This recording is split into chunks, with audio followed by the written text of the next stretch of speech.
अम्मी,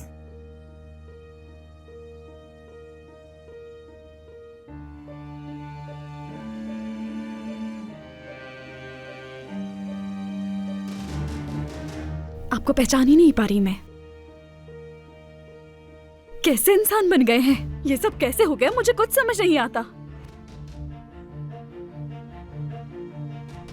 आपको क्या हो गया है? क्या हो गया है? तूबा, तुम ऐसा करो कि थोड़ी देर के लिए बाहर चली जाओ। बिल्कुल, ये सही कह रही है, तुम बाहर चली जाओ। नहीं, मैं अपने कमरे में जा रही हूँ।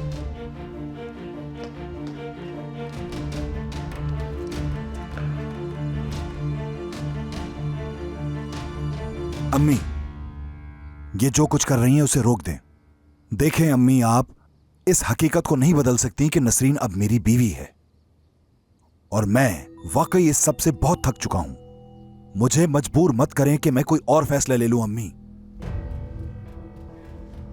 किस फैसले की बात कर रहे हो? अम्मी, मैं चाहता हूं कि इस मामले पर और बहस ना हो इस घर में। खुदा के लिए